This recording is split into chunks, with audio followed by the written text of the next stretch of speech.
Galera, estamos ao vivo. Fala, Renato. Olá, pessoal. Olá, Natalia. Já temos aqui Margarida Araújo, Murilo César e Paulo Ranieri, diretamente de Caicó City, Paulo. Coisa boa. Estamos esperando o Fábio, que Fábio é meio enrolado com tecnologia. Ele está falando comigo aqui no telefone e eu tentando colocar ele aí no link. Tá rolando, Fábio?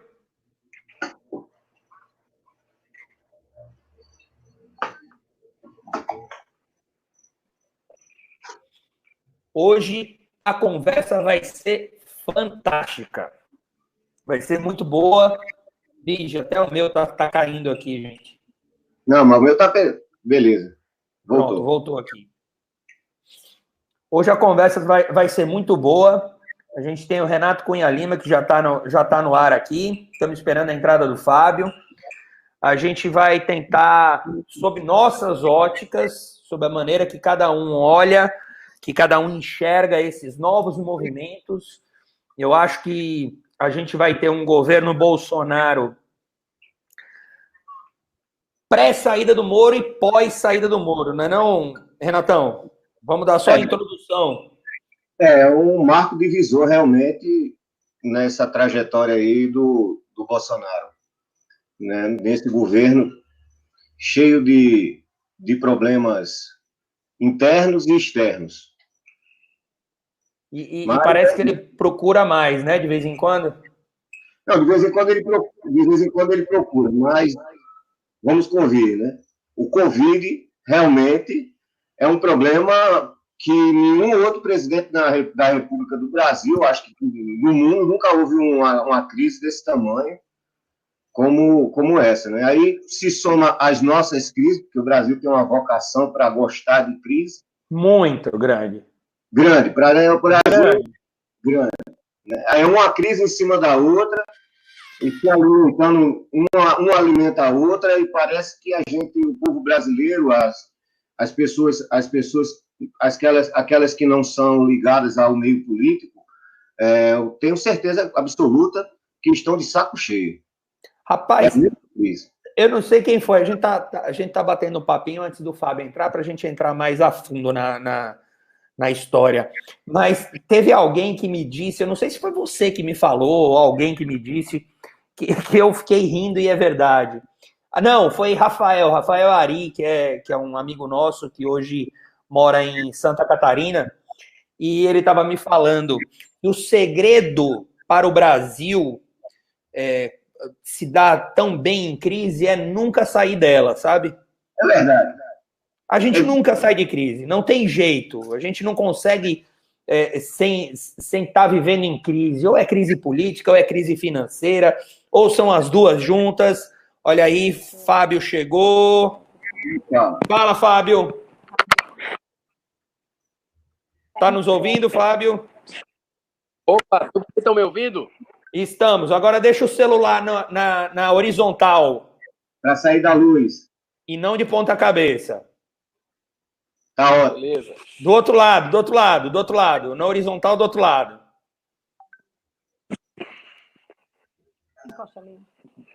Maravilha. Vamos começar. Queria primeiro desejar enormes boas-vindas a vocês, agradecer demais ao convite, a terem topado o convite, certo? Para mim é uma honra recebê-los aqui no meu canal. Lembrar que esse bate-papo daqui vai acabar batendo lá no meu podcast, o Livres Ideias, né? Que a gente tem acesso tanto no SoundCloud quanto no Spotify. E é isso, eu queria que vocês se apresentassem primeiro. O Renato, que é estreante aqui, eu e o Fábio, a gente já fez uma live outro dia, muito boa, duas, né, seguidas até. E o Renato, queria que o Renato se apresentasse, dissesse quem é e por que você veio bater aqui nessa conversa, meu amigo. Mas eu sou, primeiramente, um brasileiro que participo da política, eu acho que desde que nasci. Tenho família tradicional política, mas nunca me envolvi diretamente com a política, mas vivencio a política. Estou aí nos movimentos de rua, de combate à corrupção, desde os primeiros momentos, das primeiras manifestações, sempre presente, sou atuante nas redes sociais, dando minhas opiniões, formando opinião. E na minha vida privada sou empresário, consultor na área empresarial, na área imobiliária, já há mais de 20 anos, e tentando aí, como todo pequeno empresário, sobreviver num país de tanta insegurança jurídica e outras inseguranças. Maravilha, maravilha. Deixa eu só fazer uma pergunta, que essa pergunta é crucial para o desenrolar da nossa história, tá? Em quem você votou no segundo turno? Isso. Eu votei tanto no primeiro como no segundo turno do presidente Jair Messias Bolsonaro. Ok, obrigado. Fábio Macedo, obrigado de novo por estar por aqui e, por favor, se apresente a todo mundo. Oi, Eduardo. Tudo bem, Renato? Olá, Fábio. Eu não sei se está ouvindo bem. Estamos. Se puder falar um pouquinho mais alto, melhor. Não, beleza. Assim, eu estou com uma dificuldadezinha de ouvi-los. E se porventura tiver uma dificuldade maior, a gente faz um novo link. Eu sou professor da universidade, né? E tenho um ativismo político já há pelo menos 5 anos, focado exatamente na liberdade, no interesse que o cidadão seja maior do que o Estado. E nessa batalha a gente tem atuado de forma muito objetiva a favor de um Estado, a favor do cidadão, a favor que as pessoas se envolvam com a política. O maior desafio que eu enfrentei na vida, porque não é fácil as pessoas, principalmente porque o ambiente da política ele ficou muito contaminado e as pessoas têm muito receio de se envolver com a política. Queria só saber se vocês estão me ouvindo bem. Agora sim, melhorou. Melhorou. Tem uma quedazinha de vez em quando, mas aí eu acho que deve ser deve ser de internet, de qualidade, alguma coisa assim. De sinal, pode ser. Tá. Em relação ao meu voto, eu votei no primeiro turno no João Amoedo. No segundo turno, eu não declaro meu voto, foi um compromisso que eu assumi comigo mesmo, mas seguramente não votei no PT. Beleza. E eu falo aqui, acompanho o Fábio no primeiro turno, né? Votei no João Amoedo. E no segundo turno eu votei no presidente atual, Jair Messias Bolsonaro. Beleza? Então, para começar essa conversa aqui. Meus amigos, a sexta-feira, para mim, aquela sexta-feira 25, né, de abril, acho que foi isso, sexta-feira, 25 de abril. Ela, para mim, parecia que ia ser uma sexta-feira normal. Aí, quando eu acordo de manhãzinho, eu acordo muito cedo, 6 horas da manhã, já tem lá dizendo que no diário oficial do Federal já estava a demissão, não, né? A exoneração do Valeixo. Naquela hora eu falei, meus amigos, o bicho vai pegar. E aí foi só o que a gente viu, né? Foi uma bola de neve, né? Foi crescendo expectativa, cada um escutando muita coisa de um lado, coisa do outro. Renato, como você pegou essa notícia? Lembrando que um dia antes já houve a guerra entre governo, né? Entre governo e entre a imprensa, porque a imprensa disse que o Moro iria se demitir, porque o Bolsonaro já teria tomado a decisão e já estava tudo certo que iria exonerar o Valeixo. Aí começaram com aquela coisa de fake news, que todo mundo é fake news, que todo mundo só quer derrubar, isso que aquilo. Como foi a tua trajetória da quinta para sexta? Olha, para mim foi um dia realmente inesquecível. Na noite anterior, eu observo que a imprensa com esse governo, ela não é uma relação de jornalismo, mas uma relação de oposição. Eu fico sempre com o pé atrás em notícias desse tipo, mesmo porque, em outras oportunidades, a imprensa demitiu Paulo Guedes e o próprio Moro, e não ocorreu. Só que na sexta-feira, eu acordo já com essa notícia que saiu no Diário Oficial da exoneração a pedido, né? Saiu a pedido do Valeixo. E saiu a notícia da entrevista coletiva às 11 horas. Acontece, minha esposa estava grávida. E eu a levei no médico. Eu disse, olha, você vai para o médico, eu vou correr para casa porque eu quero assistir a entrevista do Sérgio Moro. Assisto a entrevista do Sérgio Moro e me liga a esposa dizendo que eu tinha que correr para o hospital, que minha filha ia nascer. Olha, eu realmente... Ô, dia 25.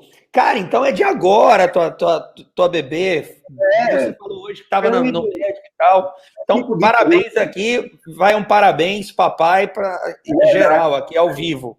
Aí aquela loucura, e as pessoas falando comigo, e eu dizendo, rapaz, não posso, estou correndo para o hospital, não sei o quê. Mas eu quero saber a sua opinião, eita, pô, você vai ser pai, aquela confusão toda. Bom, depois, assentando a poeira, teve também no final da tarde a declaração, aquela entrevista, aquele espetáculo que a gente assistiu de Bolsonaro, junto com os demais ministros, né, o Brasil também gosta, o brasileiro também gosta desses dramas, dessas coisas dramáticas, né? E houve essa entrevista. E eu realmente fui olá, Fábio, de volta. Na horizontal, Fábio. Oi, Fábio. Continua, que o Fábio se ajeita aí. Foi realmente um baque para o Brasil, né? A gente está falando não de um ministro qualquer.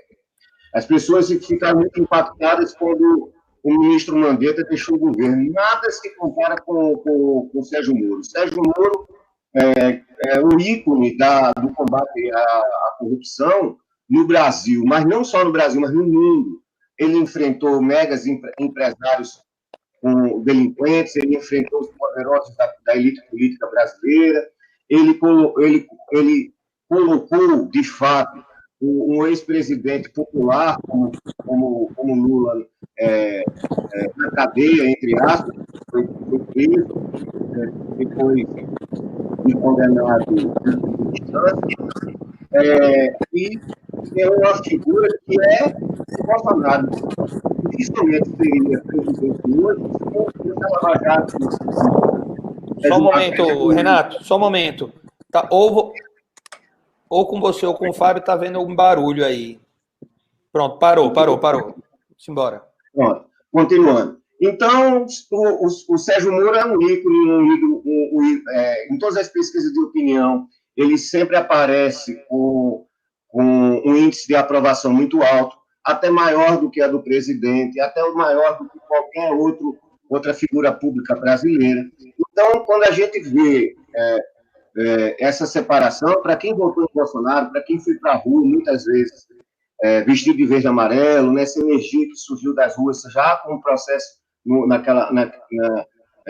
naquele antigo 15 de março, que lotou as ruas do Brasil em combate à corrupção, pedindo o impeachment da presidente Dilma. Então, a gente vê um fim de um casamento, né? Um fim de uma história de forma triste.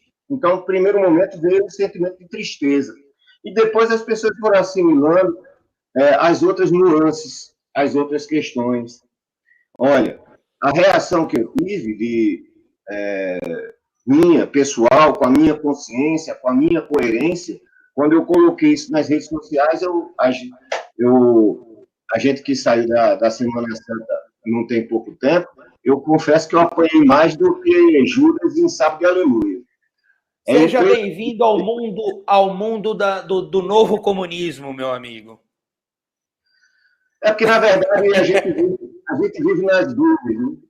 Eu até estava conversando com um amigo em comum, que a gente acabou criando até um grupo de WhatsApp, que eu disse assim, O Flávio Rezende, que até manda um abraço para ele. Flavinho. Flávio. Aí eu disse assim, Flávio, a gente está maluco, porque se você não pertencer a nenhuma dessas bolhas, se você não pertencer a nenhuma dessas bolhas, você acaba perdendo até tipos de amizade. As pessoas estão muito... gostaram dessa história de ativismo, que é uma coisa nova no Brasil. Eu não me lembro, em outra oportunidade, pelo menos não na minha geração, da classe média aí nas ruas, das pessoas com vontade de decidir seus destinos na política. Isso realmente faz muito tempo que aliás, eu nunca vi método na minha vida. Fábio, como é que foi sua sexta? Antes disso, deixa eu pedir para todo mundo que está entrando aqui, quem não segue já o canal, por favor, tá? Se inscrevam aqui no canal, acho que aqui embaixo, não sei, mais ou menos, sei lá como é que é aqui, mas se inscrevam no canal, cliquem no sininho, porque eu estou sempre trazendo boas entrevistas, bons debates, alguns vídeos de opinião, sempre debatendo sobre liberalismo, falando sobre economia, política e, sei lá, dia a dia que a gente encontra por aí no país, eu sempre dando minhas opiniõezinhas, então agradeceria muito que vocês pudessem contribuir com isso e nos brindar e me presentear com vocês me seguindo, tá? Fábio, como foi tua sexta, meu amigo?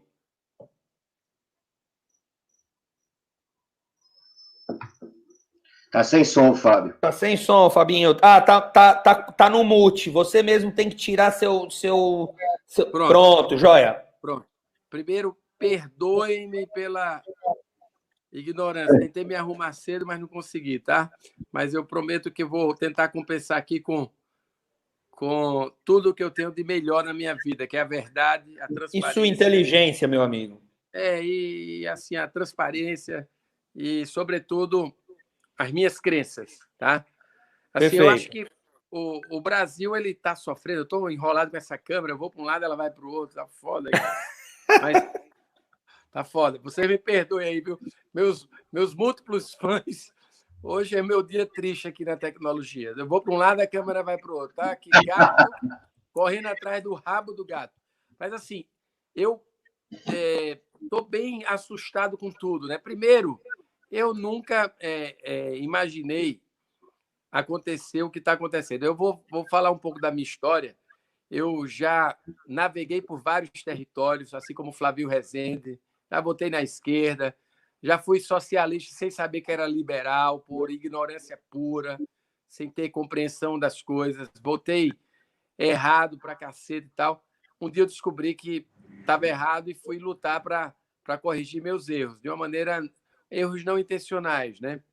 Então, mas eu vou confessar uma coisa para você, eu nunca fui atacado pelo pessoal da esquerda. Eu, pessoalmente, nunca fui atacado. Eles sempre me respeitaram ou me ignoraram. Para mim, é uma alegria enorme. E, infelizmente, eu tenho sofrido muito nesses últimos anos com essa pancadaria, que eu acho que não faz sentido. Até porque a gente sabe para onde a esquerda vai.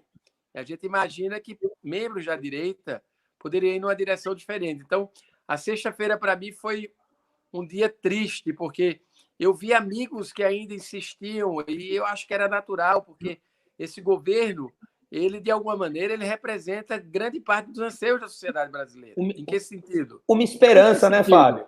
Sem dúvida. Eu acho que a gente criou, desde a eleição, uma polarização. Acho que aquela questão dessa agressão absurda que o Bolsonaro sofreu da facada esvaziou o debate. A coisa ficou muito polarizada, como a gente viu, e ambiente polarizado não faz bem ao debate. E aí, numa situação crítica, você tinha um candidato patrocinado por Lula e um candidato que, de alguma forma, representava, dentro de um nicho de candidatos, o anseio de romper com a velha política, ele se apresentou. E, nesse momento, grande parte da sociedade fez uma caminhada, que eu não considero absolutamente nada estúpido, era dentro de um movimento que foi ganhando corpo, principalmente depois da facada, e aí culminou com a eleição do Bolsonaro. Confesso que o Bolsonaro me surpreendeu. Surpreendeu em que nível? Montou uma equipe de ministros que me trouxe uma expectativa positiva pela equipe que ele estava montando. Em um momento, assumindo humildemente que era apenas um técnico que ia botar os jogadores para jogar, e numa sequência esses caras começaram a jogar. E no campo da economia a coisa funcionou com Guedes, no campo moral a coisa funcionou com o ministro Sérgio Moro. E aí eu já faço um primeiro gancho aqui para a gente debater. Eu não vi a reciprocidade em alguns momentos dos anseios da sociedade, da pauta moral que o Moro trouxe, apoiada de fato, principalmente quando o ambiente de relacionamento com o Congresso precisava de um apoio maior por parte do Planalto. Mas, de alguma maneira, um governo que, em alguns aspectos, surpreendia. Tanto é que os nossos deputados do Novo apoiavam várias pautas, porque a ideia do Novo é apoiar a pauta que faz bem ao país. Não temos aqui um ambiente absolutamente obstruído, onde tudo que o governo faz, o que não faz, a gente vai lá pautar de forma destrutiva. Então, na sexta-feira, para mim não é surpresa, porque eu já vinha sendo vítima de muitos ataques em redes sociais, mas alguns amigos, inclusive aqui o Renato, que eu acompanho, discordo de muitos pontos do Renato, mas sempre Renato era poupado. Não, mas sempre tivemos um trato e Renato é testemunha. Claro, sem dúvida. Eu estou conhecendo o Renato pessoalmente agora, inclusive, viu, Renato? Talvez eu tenha já encontrado você em outros ambientes, mas sempre com muito respeito, a postura corajosa, insistente e tal, mas nunca, sempre tratamos de, às vezes, alguns pontos de forma, em pontos diferentes, mas sempre com muito respeito.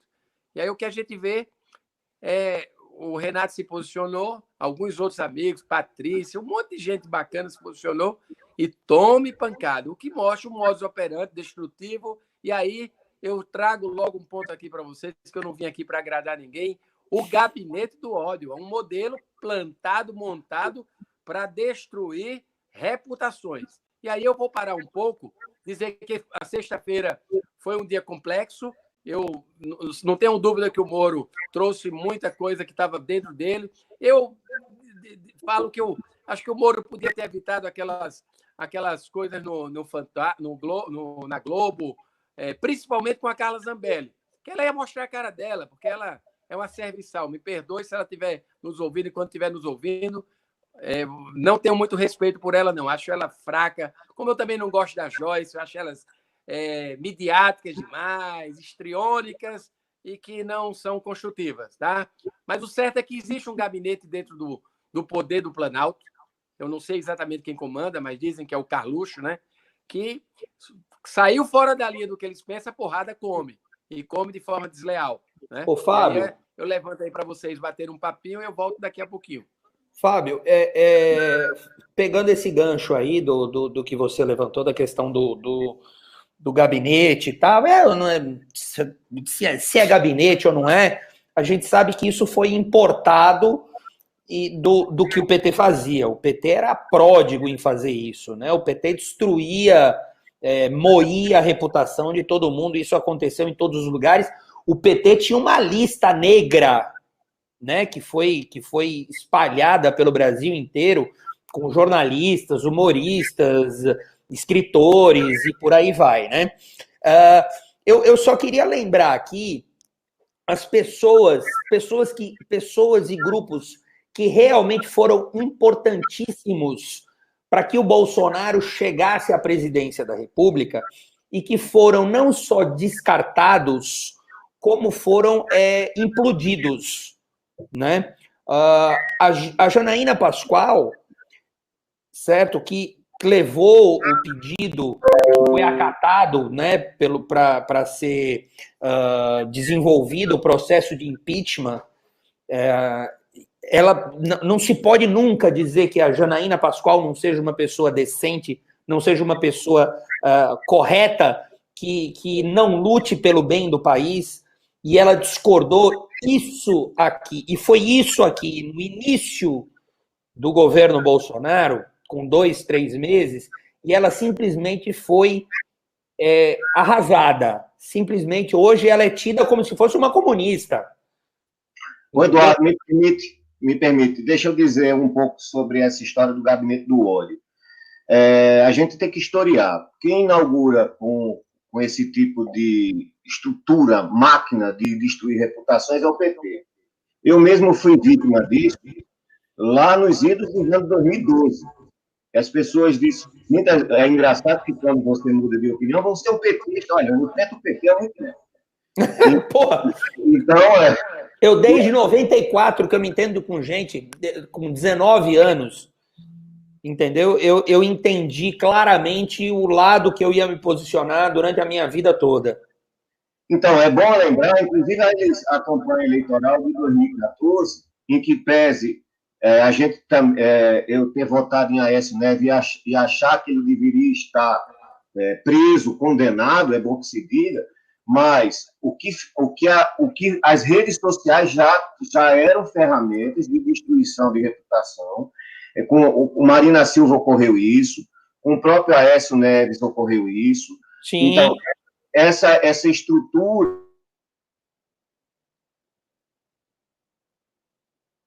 Renato deu uma travada aí. Bom, deixa eu terminar então meu raciocínio. O Renato volta daqui a pouco, assim que ele recuperar. Fábio também. Galera, vocês estão... Tá todo mundo me ouvindo aí ainda ou não? Só os dois travaram. Fábio tá aí? Tá. Então, voltando. Você tá mutado, tá com mute aí, Fábio. Pronto. Fábio tá... Beleza, voltei. Pronto. Então, voltando ao que eu estava falando, eu falei da Janaína.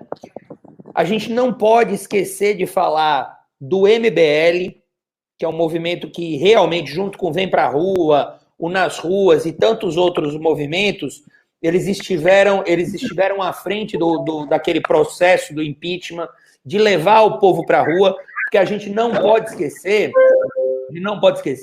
que político algum queria o impeachment naquele momento. Lembra do Aécio falando, não, nós não temos motivo para impeachment, imagina, tal. Que é o mesmo erro que eles iam cometer, que cometeram com o Lula lá atrás, quando ele teria que ter passado por um processo de impeachment, no caso do Mensalão, e acharam que ia derreter o cara e acabou, a história a gente já sabe. Então, o MBL, a Janaína, e agora está acontecendo com o Moro, são pessoas que não mudaram suas opiniões. Eles não mudaram o ser quem era. Eles continuam a ser as mesmas pessoas que sempre foram.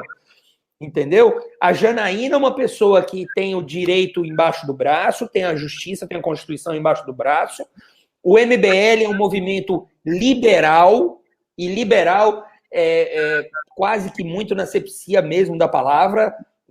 Então, eles entenderam que em determinado momento o Bolsonaro não estava cumprindo com as pautas tão liberais que eles queriam. O Kim, por exemplo, o Kim ele continua votando com o governo nas pautas liberais, mas ataca a figura do Jair Bolsonaro por ele estar demonstrando já há algum tempo algumas falhas de caráter, né? Só um registro. Manda lá. Hoje, para você ter ideia, você sabe que a bancada do Novo é uma das bancadas que mais vota a favor das pautas do governo. Hoje, claro, o líder do governo na Câmara fez uma postagem estúpida tornando o Marcel Van Hatten, entre outros, lá do Novo. Assim, eu tenho minhas restrições com o Novo, mas como é que você... Entenda o jeito que... Como é que você agride uma bancada que sempre vota com você? Praticamente 100%, né? Exatamente. E, por sua vez, que aí eu quero fazer um gancho, você começa a jogar charme e a jogar floreios para deputados do Centrão. E aí você fica ou seja, é pedra naquele que vota a favor de você e flores para aqueles que você disse que não ia nunca estar do lado. Então você tem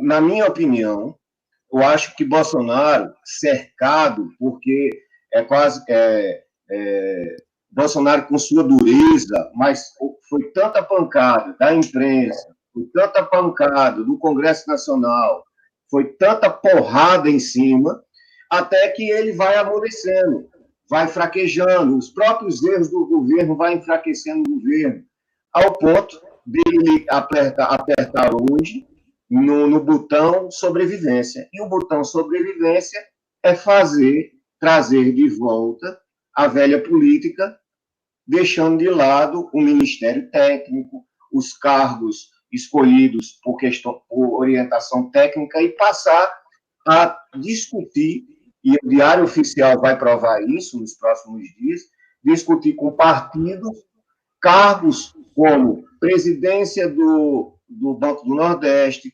como FUNASA, FNDE são alguns dos órgãos dos quais eu escuto, e olha o detalhe, são cargos que não surgem como protagonista, com protagonismo público. O interesse são porque são cargos que envolvem e que movimentam muito dinheiro. Então, muita grana, mas é muita grana. FNDE, se não me engano, o orçamento é na casa de 50 bilhões. Então, veja, são órgãos que a população nem conhece esses órgãos direito, porque ele não tem um apelo político, ou seja, o interesse é de administrar dinheiro. E a nossa Renato, já conhece como é que isso funciona. Renato, a gente está em época de eleição, né? A eleição está logo ali. Não existe nada mais óbvio no nosso sistema eleitoral do que a compra de prefeitos, a compra de vereadores, a compra de deputados estaduais através de emenda. É aí que você ganha eleições. As eleições de 2022, elas começam agora. Nessa grana que você está liberando para o prefeito que está indo para a reeleição, para os vereadores que estão próximos, que têm a capacidade de tentar o deputado estadual, né? Ô, Fábio, aqui o João Vitor faz uma pergunta, ele faz a pergunta para mim, mas eu transfiro para você, que você é a figura do novo, né? Você é o nosso presidente. O novo rompeu com Jair Bolsonaro, cara? Não, de forma nenhuma. O novo nunca esteve ao lado de Jair Bolsonaro. O novo está ao lado do Brasil. Todas as pautas que o governo pautou e que eram do interesse do Brasil, o novo apoiou. O que ele pautou, só para corrigir, Eduardo, nós não votamos 100% com o governo, longe. O que pautou que nós não concordávamos, nós fomos contrários, né? A nossa reforma da Previdência seria muito mais avançada e com muito menos privilégios do que foram feitos aí. Já foi um avanço, ok. Mas nós não teríamos protegido algumas categorias como o Bolsonaro, que, aliás, o Bolsonaro, para mim, sempre foi um presidente de sindicato. Para mim, um presidente de sindicato dos militares. Essa é a verdade que eu queria deixar aqui para vocês. Não é um homem mau, não. Longe disso. Mas é um cara muito mal preparado para gerenciar mais de 1 trilhão de recursos de um país. E eu sempre 1 trilhão e 800, né? Pois é, eu lhe pergunto sempre assim, se você tivesse sua empresa, você daria para o Bolsonaro administrar? Essa pergunta eu fiz durante a campanha. Assim, é importante que a gente entenda que durante uma campanha a gente precisa debater. Infelizmente, o debate foi esvaziado. Então, o Novo ele vai continuar apoiando as pautas que sejam do interesse do Brasil, João Vitor. E nós nunca tivemos ao lado de Bolsonaro a instituição, nem os nossos deputados. Os deputados tiveram um trânsito livre, que, com toda certeza, quem está acompanhando sabe. O Van Hatt, o Mitrô, o Poit, o Ganime, a Adriana, Lucas, enfim, o Gilson, são os melhores deputados que tem no país. Junto de com longe, outros, né? Junto com outros. Mas eles, aliás, na minha opinião, a campanha foi pautada, boa parte, por ideias que o Novo defendia já há alguns anos e que, felizmente, o próprio governo que ganhou o candidato, ele trouxe uma pauta liberal, um Estado menor, privatizações. Só que na hora de assumir o cargo, as coisas não são tão simples e também não foram tão fáceis a vida do que foram definidos. Então, assim, o Novo vai continuar trabalhando numa pauta liberal, né, numa diminuição da máquina de Estado. Nós queremos que o Brasil faça as reformas que ainda não foram feitas e não foram pautadas pelo governo, como a reforma administrativa, como o Pacto Federativo, para poder acabar com essa história de político do Nordeste ficar com perizinho na mão, trocando favores, emendas parlamentares, que nós também não somos favoráveis às emendas parlamentares. Então, a gente precisa, de fato, melhorar a distribuição, que os estados e municípios tenham mais liberdade de recursos. Eu, pessoalmente, sou a favor de que o Estado brasileiro seja reduzido de maneira radical. Por exemplo, 5.600 municípios, isso é um estupro administrativo. É impossível se administrar. O processo de municipalização no Brasil nada mais foi do que um modelo de oficialização do modelo do coronelismo, onde a gente passou a mandar um dinheiro oficial para que os municípios recebessem isso e dividissem normalmente entre dois grupos de preferência familiares, para tomar conta de municípios, às vezes, Eduardo e Renato, separados por ruas, por avenidas, com a máquina administrativa absurdamente grande. Então, não tenha dúvida que, se o Brasil quiser recuperar, e alguém me provoca sempre, é normal, e aí eu mando também para vocês, a provocação, o liberalismo só vai sofrer muito e acabou com esta pandemia. Ao contrário, aonde a gente focava que era saúde, educação e segurança, está aí o desastre. Primeiro, a educação mostrando que é um atraso que está acontecendo no país. Hoje você consegue fazer aulas à distância. Eu, pessoalmente, sou a favor do homeschooling, que você possa fazer a educação do seu filho em casa, que você possa criar novos modelos alternativos de educar, de ensinar. A saúde ignorada. Nós aqui no Brasil, no governo do Lula, do PT, escolhemos construir estádios de futebol, né? Um esquema com as empreiteiras de forma dramática, a Olimpíada aí cheio de falcatrua. E aí o que é que acontece? Faltou dinheiro, sim, para a saúde, educação e segurança. Os hospitais sucateados. Por que é que a gente discute, e aqui no Brasil, de forma dramática, a pandemia? Vamos fazer o bloqueio completo, porque a gente precisa estruturar o nosso sistema. Uma estrutura falida há anos. E aí, é óbvio, diante de uma situação tão dramática como o coronavírus, que tem uma agressividade tremenda, principalmente na forma de contaminação, precisamos fazer um monte de coisa, o governo batendo cabeça. Se vocês quiserem discutir o tema também, a gente discute. Mas o certo é que, durante todos esses anos, estas áreas básicas que o liberalismo defende foram renegadas. E o pior, a conta vai chegar. Quem vai pagar a conta do endividamento, quem vai pagar a conta da corrupção que está acontecendo, porque esses senhores que estão aí, muitos deles não têm nem piedade no momento de pandemia. Me desculpa, um bando sem vergonha, porque estão roubando dinheiro público, estão desviando verba de hospitais, de máscaras, de respiradores, e isso já foi denunciado, sim, sabe? E a gente tem que ficar atento, Renato, Eduardo, porque nós resolvemos assumir uma trincheira, não é uma trincheira anti-Bolsonaro, não. É a mesma trincheira que nós resolvemos há muito tempo. Ser contra a corrupção. Não interessa em que lado está a corrupção. Nós resolvemos nos unir para ser contra a corrupção, seja patrocinada por A, B ou C. Nós não temos bandido de estimação. Boa. Eu queria levantar uma bola para vocês, mas para ser rápido, para a gente poder abordar, tem muita coisa para a gente falar. Voltando a Moro e Bolsonaro aqui, só para entender o posicionamento de cada um, rapidamente. Quem traiu quem? Começa aí, Renato. Bom, eu já até me externei nas redes sociais em relação a isso. Muitas pessoas começam a dizer não, porque Moro traiu, porque Bolsonaro deu uma oportunidade, que ele não devia fazer isso no meio de uma pandemia e tal, e tal, e tal. Vamos recapitular. Moro enfrentou a maior quadrilha de corrupção da história desse país e talvez do mundo. Eu não tenho notícia de algo tão gigantesco, tão megalomaníaco como esse que da Lava Jato. E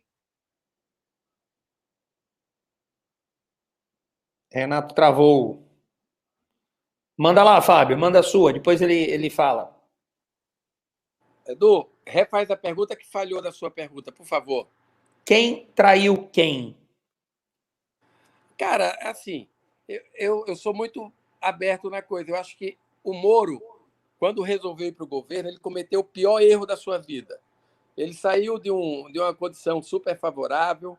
Com uma ótima intenção, talvez, né? Isso.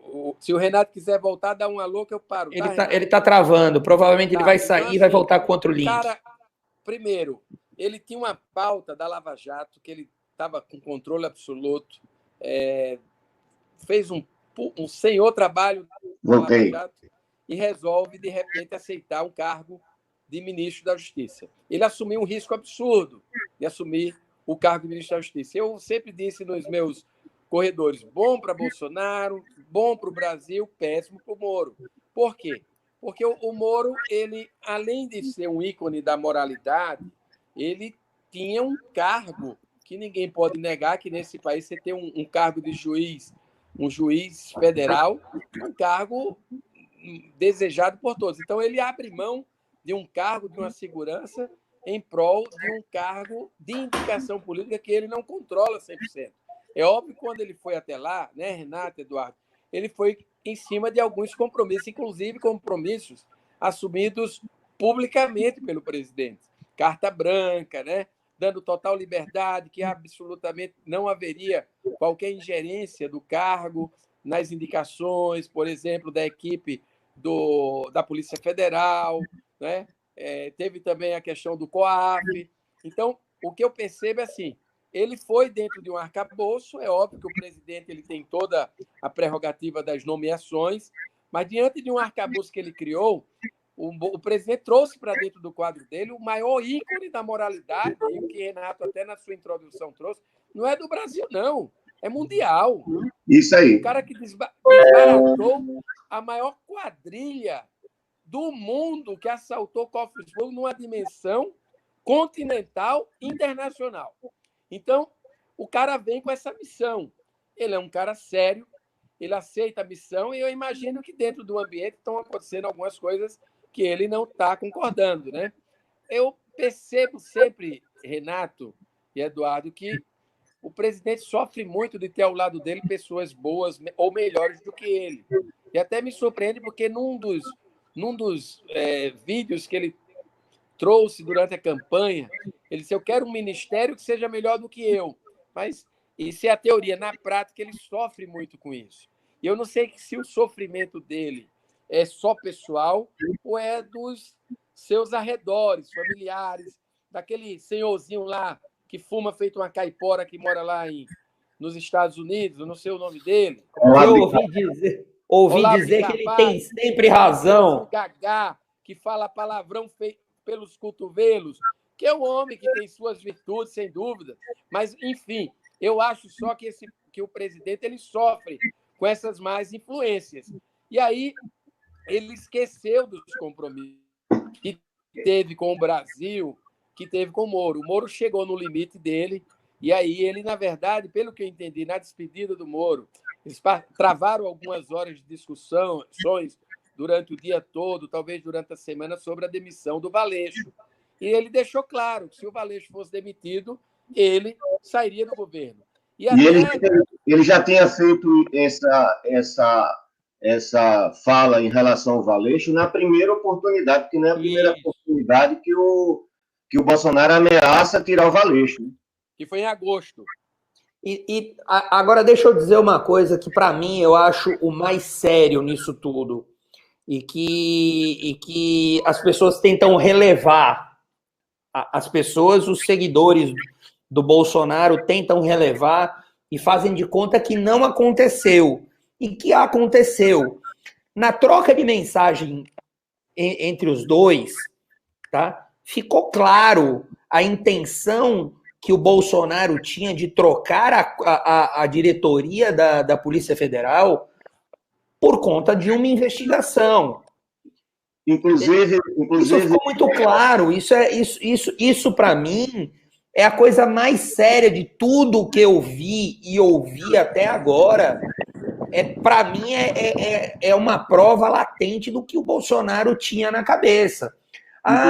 Mas o processo do Alexandre de Moraes é ilegal. Cara, no Brasil, o STF faz coisas ilegais desde sempre, desde que essa corja petista é uma miscelânea de petismo e de tucanismo que tem lá dentro do STF, que acaba com o Brasil. Esses caras tomaram para si o governo, tomaram para si a Constituição, eles fazem o que eles querem. Agora, isso não tira o erro. Isso não tira o erro do Bolsonaro. Bom, mas deixa eu recapitular algumas coisas que é importante. Manda ver. Não é a primeira vez que o STF impede a nomeação de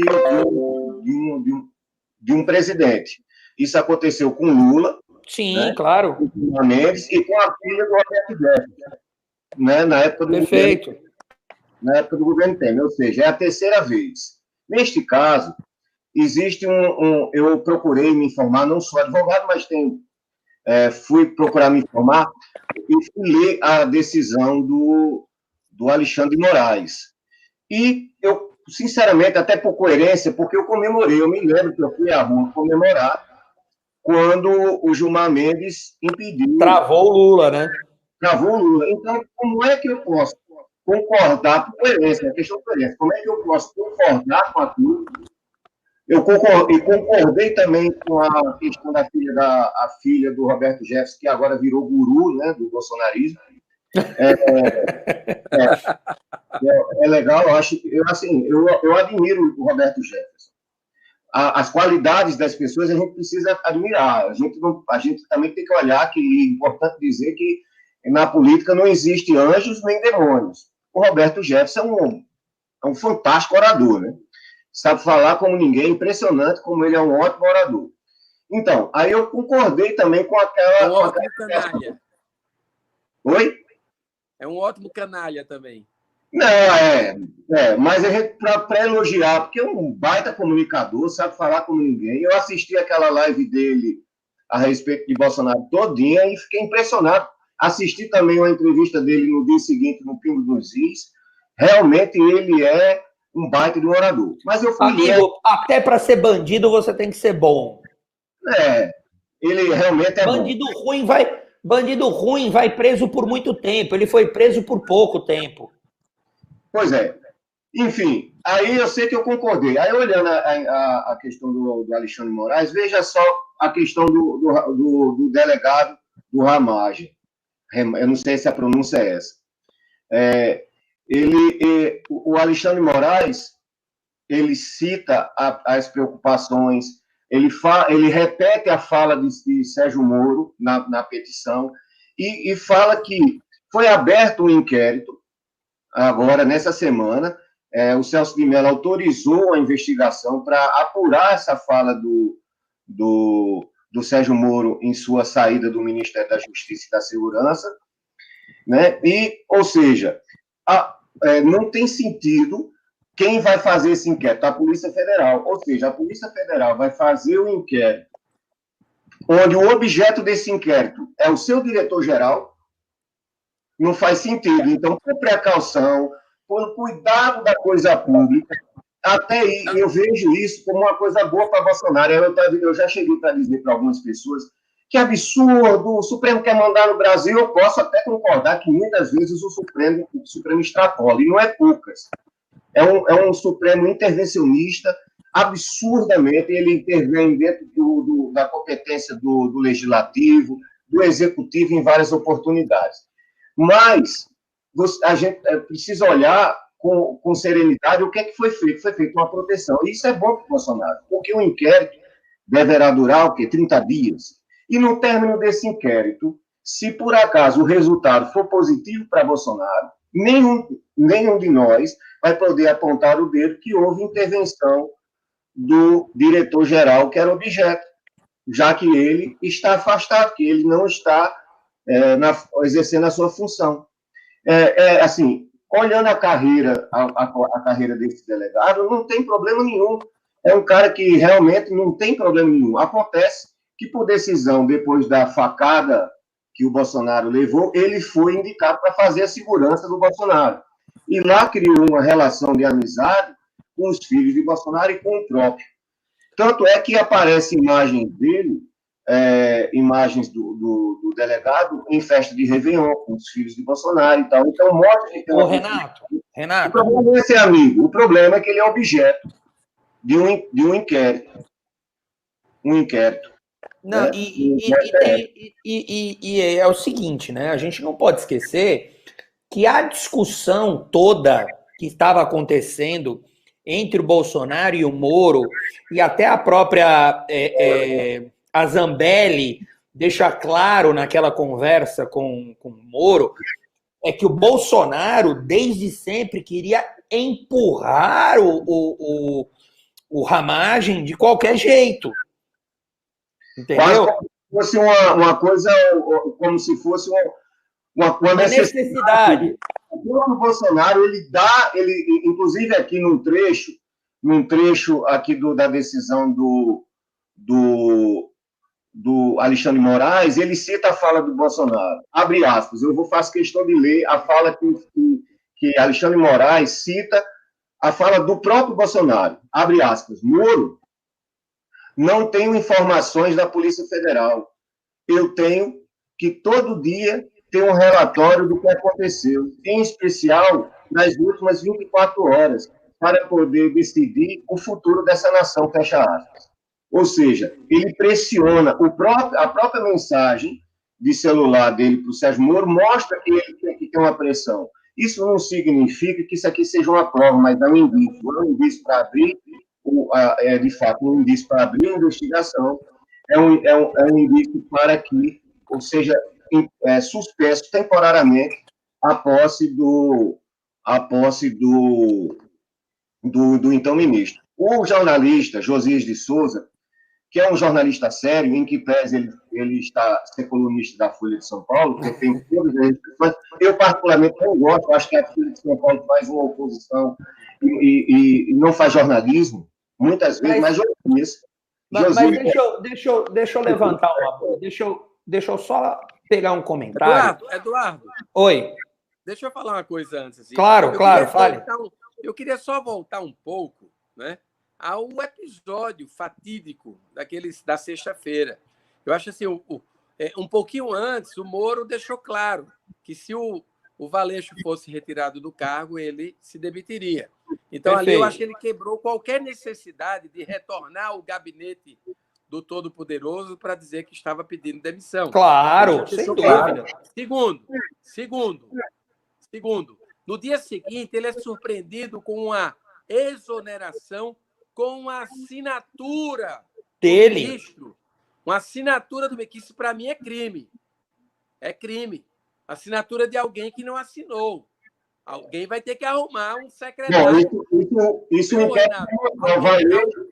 o Bolsonaro vai ter que arrumar um secretário. O Bolsonaro vai ter que arrumar uma secretária para assumir, ou um secretário para assumir o grave delito, que foi assinar, primeiro, um pedido de exoneração que não existiu, e assinar pelo Moro uma demissão que ele não fez. Então, ali, na verdade, Eduardo, que eu estava tentando só finalizar, né, Renato? É que ali quebra qualquer compromisso do Moro. Fora isso, o Moro traz a público, não vi como uma forma de denúncia, mas assim uma justificativa à nação brasileira, num momento tão dramático que a gente está vivendo, que o presidente, em algum momento, renega, que é a pandemia. Né?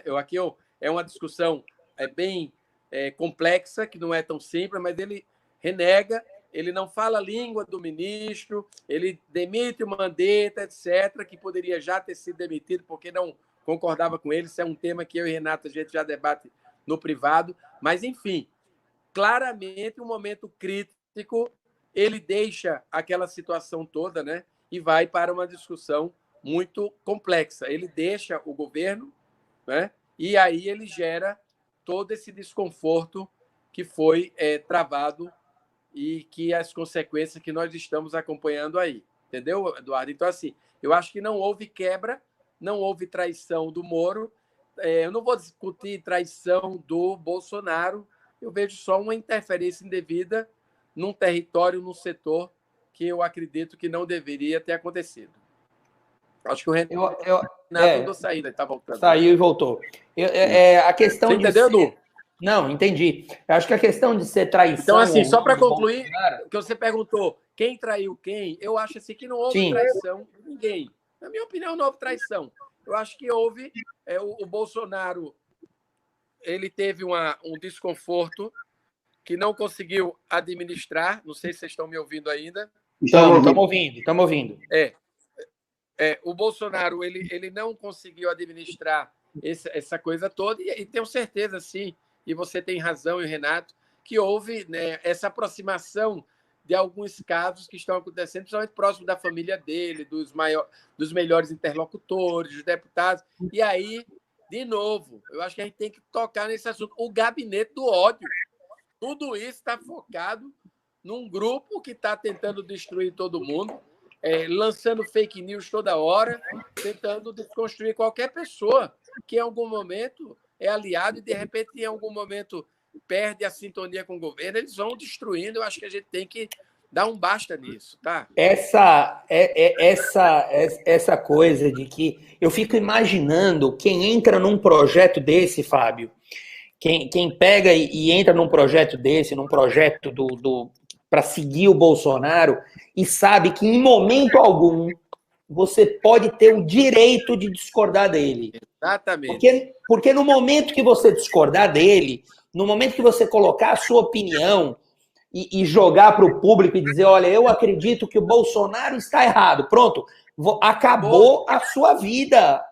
Acabou a sua vida. Acabou. Não tem jeito, entendeu? Isso é contínuo, é o tempo inteiro, sabe? E não pode a pessoa chegar, a gente está num momento seríssimo do nosso país, num momento em que a gente tem que deixar para trás uma crise seríssima e entra uma nova crise que vai ser pior ainda, e a gente tá pensando, o governo Bolsonaro hoje, o lado político do Bolsonaro hoje, se equiparou ao lado petista, e hoje eles estão iguais, com um único objetivo: acabar com a reputação do Sérgio Moro.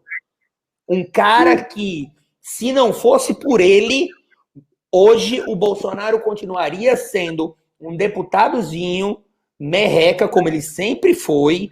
Isso daqui, ninguém pode chegar e dizer, Passaia, você é isso, você é aquilo. Mentira, porque isso é verdade. Bolsonaro nunca deixou de ser um deputado do baixo clero, baixíssimo clero, aliás, que só se tornou famoso por brigar com Jean Willis. Olha o nível. Entendeu? Então ele foi muito inteligente, e não deve ter sido ele, muito provavelmente deve ter sido o Carlos. Mas não entendeu? Não, é muito inteligente. Não, tudo bem, entendeu o vácuo que havia naquele momento do impeachment, né? Que não havia nenhuma liderança, e a gente debate isso há muito tempo. O Brasil não tem lideranças políticas corretas e capazes, o Brasil não tem, entendeu? E ele entendeu isso e viu, cara, esse é o meu caminho.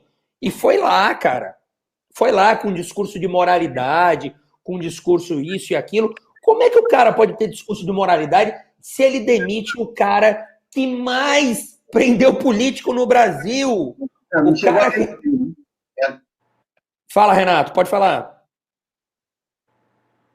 Travou de novo, né? Travou de novo. O Eduardo, só aproveitando enquanto o Renato destrava lá, na verdade, o Bolsonaro, é óbvio, do ponto de vista político, ele tem seus méritos, né? Ele é um cara que se posicionou com pautas duras, pesadas, que ninguém queria se posicionar. Ele patrocinou ou discutiu a questão do politicamente correto, que é uma chatice desse país. Eu acho que é um atraso. Então, assim, eu acho que ele tem mérito, sim. ele trouxe uma pauta que o Brasil precisava realmente enfrentar. Isso eu falo com muita tranquilidade, e isso não me torna bolsonarista.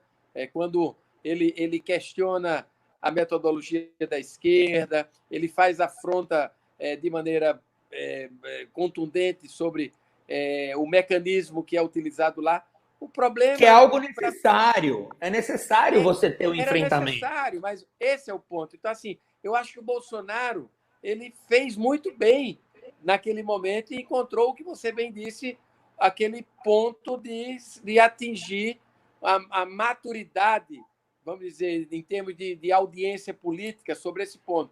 Mas o ponto principal para mim é que quando ele chega lá e ele vai chegando lá, o método que ele usa é o mesmo da esquerda. É o mesmo. Então, quando alguns amigos meus dizem, não, isso aí é o PT com sinal trocado, é um pessoal que não aceita contradição, que não aceita discutir nada que não esteja na pauta que eles elegem, não é?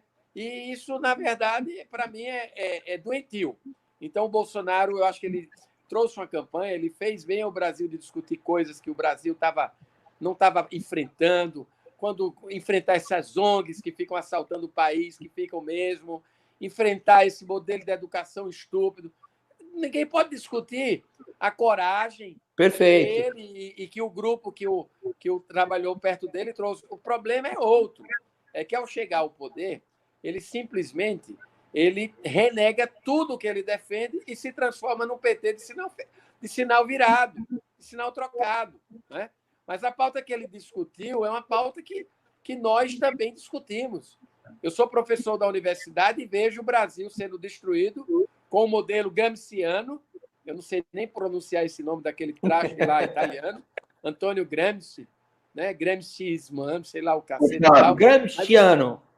Gramsciano, uma coisa fofa. O cara que disse, abandonem as armas e vão atuar nos cérebros, dominem as universidades. Aí o cara foi lá e fez o quê? Na esquerda.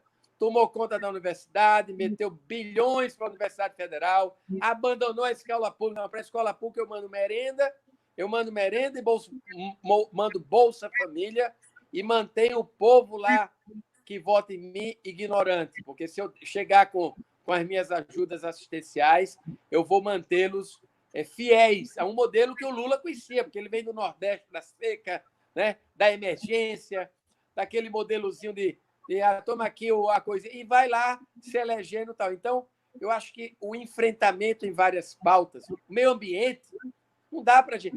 o ministro do meio ambiente é o Salles, né, que é do Partido Novo, não foi indicado pelo Novo, vou falar aqui abertamente para quem quiser ouvir, nunca foi indicado pelo Novo, né? O cara assumiu uma pauta, ele foi para um enfrentamento que eu considero enfrentamento em alguns pontos, correto? Agora, a forma que ele usa, estúpida, juvenil, para agradar quem? Falar a língua do chefe, para agradar o chefe. Agora, Flávio, deixa eu trazer um pouco um debate, enquanto eu estou com a internet, que ela fica indo e voltando. A internet no Brasil é assim. Aí é o seguinte... Cara e ruim.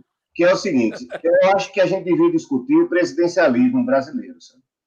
Porque, veja só, de 88 para cá, só entregou para o seu sucessor, o presidente eleito, 2. Só entregou Lula e FHC para o seu sucessor. Os outros 2, tivemos 2 empichados, que foi Collor e Dilma, e 2 governos de vices, que foi de Itamar Franco e de Michel Temer. Com essa crise política que eu assisto hoje, que a gente assiste hoje, eu fiquei convencido, estou absolutamente convencido que o presidencialismo que é chamado de presidencialismo de coalizão, ele está falido. Ele não serve mais. Independentemente de qual presidente seja, esse presidente, a gente, na verdade, é como se o povo elegesse o otário, entre aspas, que será refém do Congresso Nacional e do STF, do Supremo Tribunal Federal. Eu acho que essa eleição, essa última, ela foi um fim de ciclo. O Brasil agora inicia um novo ciclo, um ciclo de um debate muito mais rico, onde a sociedade passou a gostar de discutir política, e eu acho que depois desse período do Bolsonaro, que tem coisas bacanas, uma equipe econômica muito boa, eu destaco, sobretudo, o presidente da Caixa Econômica Federal. Nunca vi a Caixa Econômica Federal com um presidente tão bom. Esse Pedro Guimarães é de tirar o chapéu. Vejo o neto do Roberto Campos, eu vejo o Paulo Guedes. Eu gosto dessa equipe econômica e temo que essa crise política faça com que as pautas bacanas dessa equipe econômica fiquem de lado. Existe uma briga de Paulo Guedes com o Rogério Marinho, que é uma crise de conceito do rumo que deverá tomar o governo pós-Covid. Então, eu vejo que essa relação Congresso Nacional, STF, e seja qual for o presidente, não funciona mais nas regras constitucionais que estão postas aí. Tanto é que, pós-Bolsonaro, eu acho que o Brasil vai começar a discutir um novo modelo de governança, seja ele parlamentarista ou um presidencialismo de verdade. O que não dá é para continuar do jeito que está. Para mim, o grande retrato dessa crise que estamos vivendo, que é a falência das instituições. Olha, teve uma manifestação recentemente pedindo a volta ao comércio, que abrisse o comércio, que as pessoas precisam trabalhar nessa confusão toda.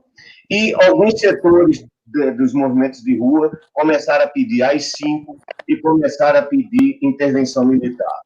É muito fácil criticar as pessoas que pedem esse absurdo, porque é um absurdo, mas eu olho pelo outro lado. O que leva uma pessoa a pedir intervenção militar e AI-5, se não a falência das instituições? Porque eu garanto que já passaram mais de 30 anos da Constituição. Se o STF funcionasse direito, se o Congresso Nacional funcionasse direito, se o presidente eleito conseguisse implantar as pautas pelo qual ele foi eleito, sem precisar comprar senador e deputado, sem precisar cooptar para dividir napos de poder para conseguir aprovar no Congresso, sem ter que liberar emenda para um deputado ou outro para conseguir aprovar. Né? Então, a gente vê que não funciona, o sistema não funciona. Então, quando a gente vê isso, eu fico dizendo, quando eu vejo pessoas pedindo AI-5 intervenção militar, eu acho que essas instituições, em vez de agredir, agressão à democracia, elas deviam olhar de frente para o espelho. Quando Renato, você já viu quando o ministro Barroso foi no Twitter dizer que estava assustado, ele devia estar assustado mesmo, ele devia olhar para o espelho e dizer que minha culpa, nossa máxima culpa. A culpa de ter gente pedindo isso é a falência das instituições. Essas instituições, elas não se dialogam, não tem, a regra não funciona. Renato, presta atenção. Aí vamos passar e pensar nos três poderes, tá? Na cúpula dos três poderes. No executivo, nós temos um presidente da República, tá? No nosso legislativo, nós temos dois presidentes de casa do Senado e casa da Câmara, e no STF nós temos 11 pessoas. Todos eles parecem ser ungidos divinamente. Eles acreditam ser ungidos divinamente. A intolerância à crítica por parte de todos eles é algo monstruoso, entendeu? Você está falando aí, por exemplo, do STF, dessa instituição. Mas a gente pode jogar isso para o lado do Congresso Nacional, tanto o Alcolumbre quanto o Maia, de uma maneira muito explícita. Ministério Público também, perfeito, Ministério Público também. Que virou um quarto poder, né? Na realidade, não tem como negar isso. E no Executivo, eu falo desde o início, Renato, do início do Bolsonaro na presidência, tá? Eu não vou lembrar qual foi o erro dele no início, mas que eu levantei essa bola e comecei a ser atacado lá atrás, tá? Lá atrás eu já comecei a ser atacado. E eu falei, minha gente, vocês que se dizem conservadores, porque o Brasil nunca teve nem conservadorismo nem liberalismo explícito, né? Quem ganhou a eleição, digamos, foram os conservadores. Mas os conservadores, que eu chamo conservadores de Araque, porque na realidade eles são reacionários.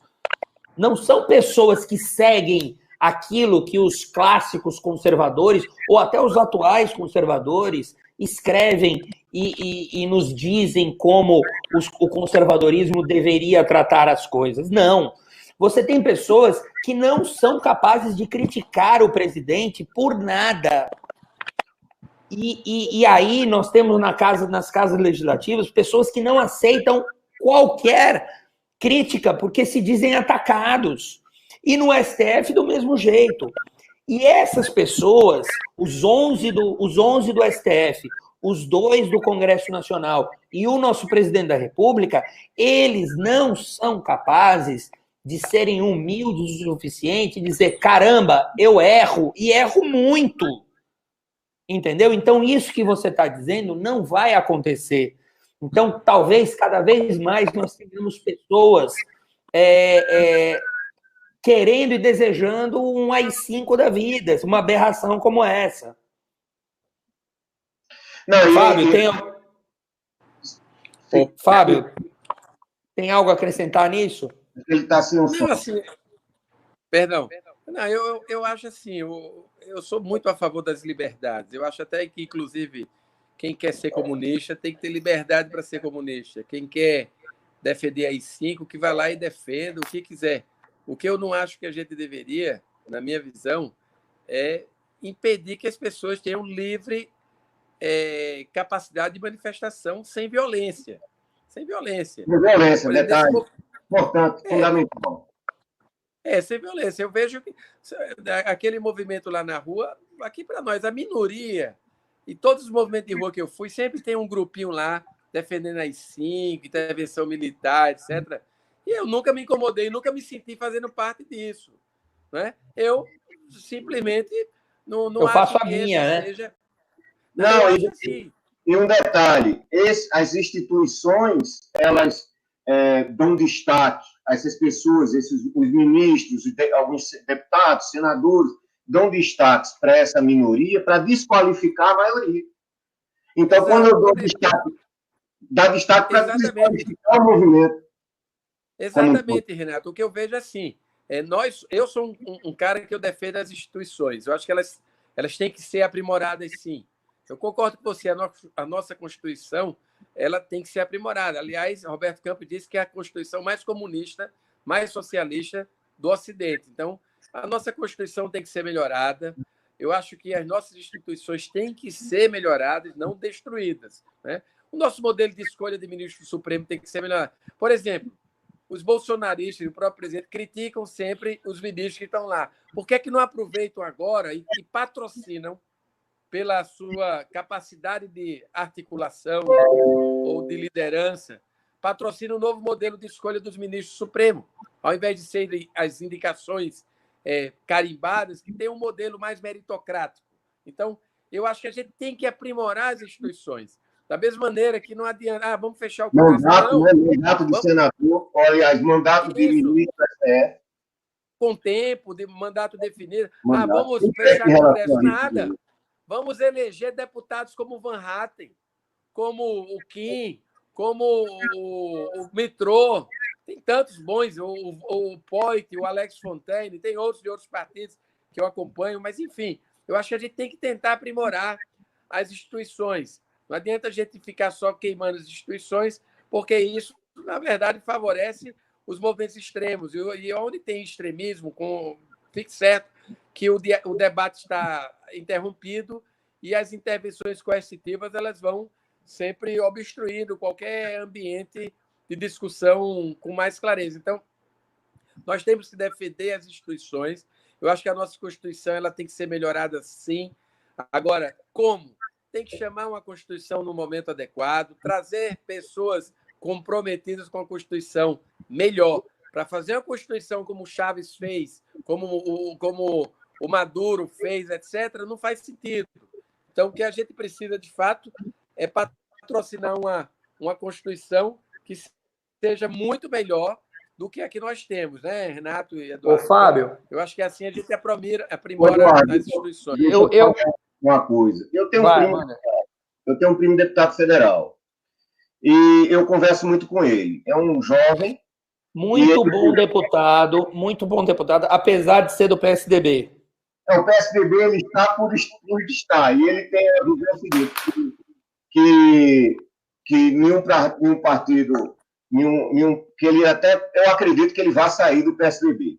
Bom, mas eu converso muito com ele. Uma das conversas que eu tive em Brasília, tem um ano mais ou menos, foi o seguinte: quando eu era criança, quando eu era adolescente, eu achava Brasília lindo, eu achava aquelas obras, aqueles palácios. Depois, hoje, eu começo a olhar Brasília com indignação, porque é um milagre brasileiro, é um milagre da multiplicação de palácios, né? E eu estava conversando, o milagre da multiplicação é muito granito, é muito mármore, enquanto mais de 40, um déficit habitacional de 40 milhões de habitação no Brasil. Veja, e uma das coisas que eu estava conversando com ele, que aí é na defesa das instituições, mas para mostrar que as instituições estão de costa para a sociedade, de costa para o povo, é um Estado antropofágico que ele vive para se autoalimentar. São 11 ministros no STF. Para cada ministro do STF, existe mais de 50 motoristas para cada um. Olha, eu estou pegando um dado exclusivo, um único dado, tem mais de 50 motoristas do STF por ministro. Olha que absurdo. Tem um funcionário que puxa a cadeirinha, tem um que segura no centro. Olha, é um absurdo. Olha, um outro dia, Pedro me mandou uma notícia, esse meu primo que é deputado, de um conselheiro do Tribunal de Contas do Mato Grosso com vencimento de R$90 mil. Então, você vê as instituições... Só uma pergunta, Renato, só uma pergunta. Para que serve o Tribunal de Contas mesmo? Pois é. Para aceitar tudo que os governos mandam. Tudo. É porque as pessoas... Tecnicamente, o Tribunal de Contas... O Tribunal faz de contas. Auxiliar das atividades legislativas. Tribunal faz de contas. O Tribunal de Faz de Contas é um órgão técnico auxiliar às Assembleias Legislativas. Elas dão pareceres técnicos, contábeis, para os deputados estaduais aprovarem ou rejeitarem as contas e também para as câmaras de vereadores aprovarem ou não as contas. É um órgão auxiliar ao parlamento, assim como é o Tribunal de Contas da União, né? Que vai nesse sentido aí. Meninos, eu queria a gente já tá já vai para 1h20, cara. A gente podia passar aqui umas 3 horas conversando, cara. Fácil. É muito problema, muita crise. Não, sem dúvida alguma. E eu já queria dormir, pô. E eu já queria convidá-los para a gente pensar em algo que pudesse ser um encontro semanal para a gente debater um resumo da semana, alguma coisa assim. Não sei o que é que vocês acham da ideia. É o pingo nordestino nos is. Nos Jotas, né? Porque tem os is. Os alienígenas. Os alienígenas, olha aí. Os alienígenas. Os alienígenas acordando, os alienígenas acordando os alienados.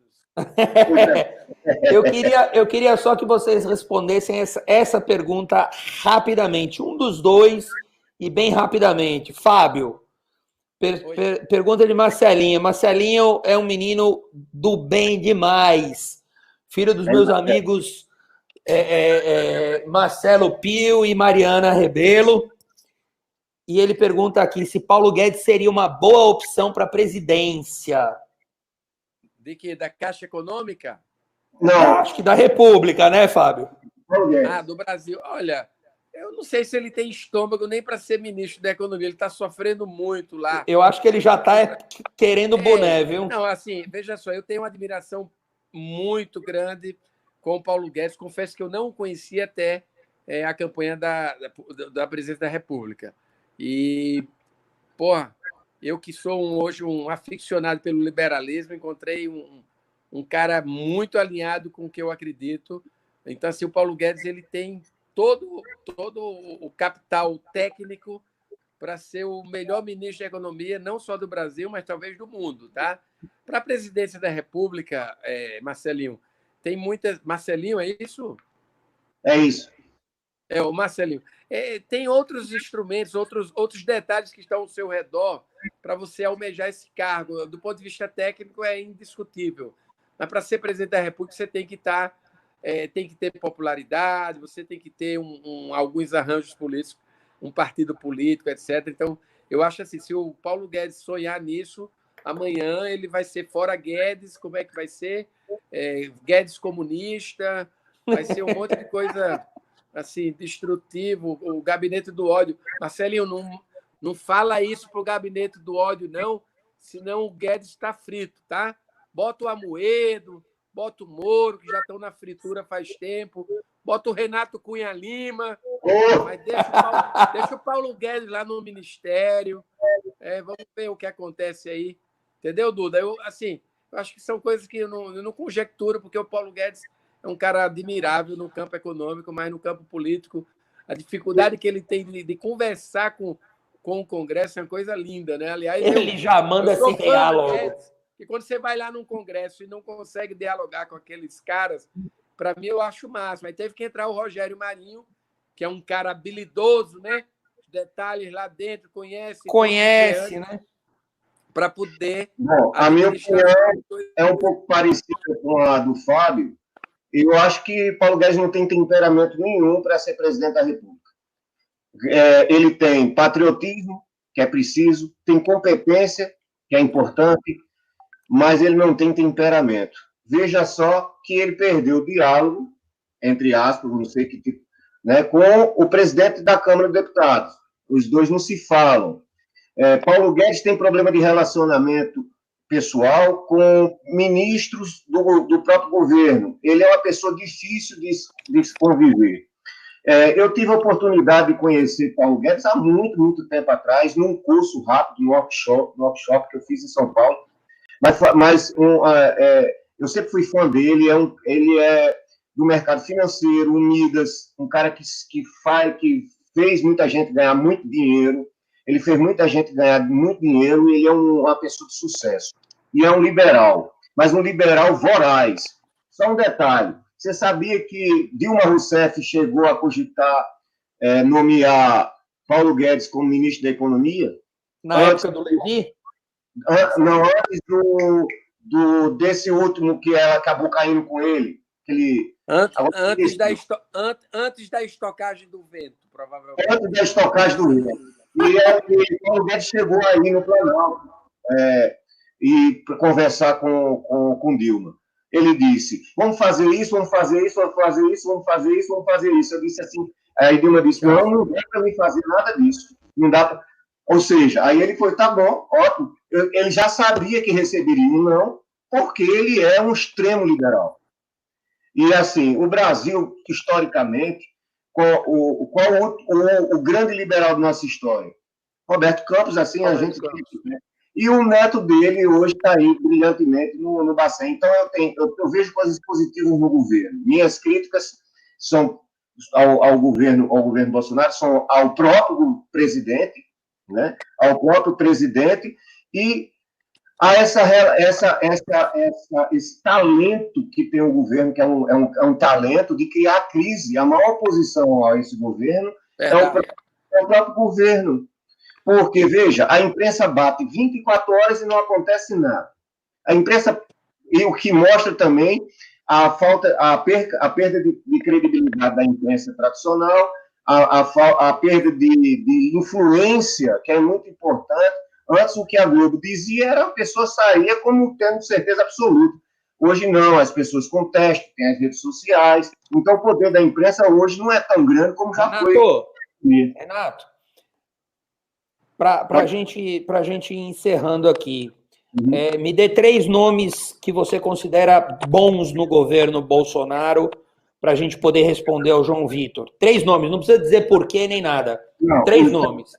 Paulo Guedes, Pedro Guimarães, presidente da Caixa Econômica Federal, e a Tereza Cristina, para dizer 3, eu podia dizer outros. O Tarcísio e tal, né?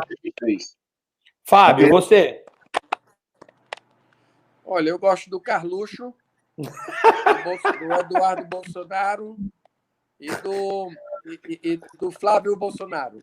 Vai, Cacilda, fala aí. Já falei, pô. O Renato já falou, aí tem o Tarcísio, você falou também, sobrou quase ninguém. Regina Duarte, pronto, da novela. O Tarcísio o Tarcísio da infraestrutura é um bom ministro. Pessoal. Não, assim, eu acho que o governo, Eduardo, só complementar, eu acho que o governo montou um time bom de ministros, né? Eu estou aqui brincando um pouco, até para a gente se despedir.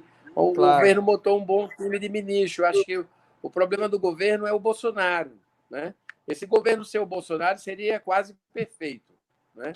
Mas não existe perfeição em tempos atuais e eu espero que o que está sobrando do governo consiga tirar a gente o mais rápido dessa crise, da pandemia, da grave crise econômica que está vindo por aí, né? E vamos ver o que vem das denúncias. Não sei se vai vir denúncia ou se foi apenas um... Você esqueceu 04, pegador de todos do condomínio lá. Fiquei com dúvida sobre isso, mas vamos pular essa parte. Mas, assim, eu não sei o que vai acontecer, Eduardo, de fato, e aí deixa para a próxima semana do novo encontro dos alienígenas, né? Eu acho que podia ser os alienígenas. Assim, o que é que a gente pode esperar do governo, né? Eu pessoalmente, eu quero que o governo... eu sou contra... Eu não sou favorável ao impeachment, não porque o Bolsonaro... Eu sou a favor da renúncia. Eu acho que o Bolsonaro ele vai virar um zumbi nesse governo daqui a pouquinho. Então, ele se renunciasse, ele seria grande.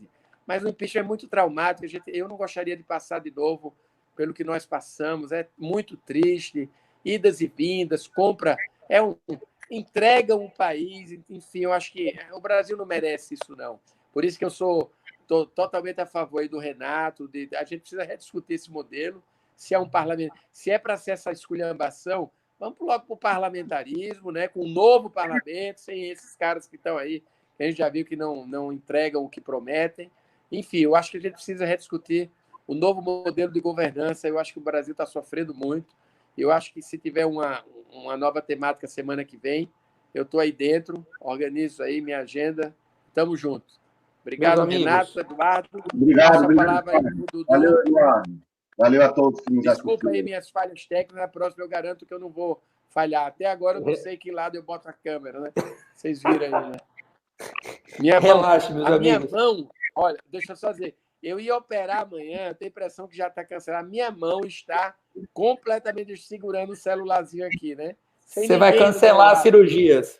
Vai cancelar a cirurgia de amanhã. Enfim, pessoal, eu gostei muito de ter esse encontro com vocês. Renato, eu sou fã de Renato, acompanha aí, apesar de em alguns momentos a gente ter discordâncias pontuais, mas o que nos une aqui são os princípios éticos e morais, tá?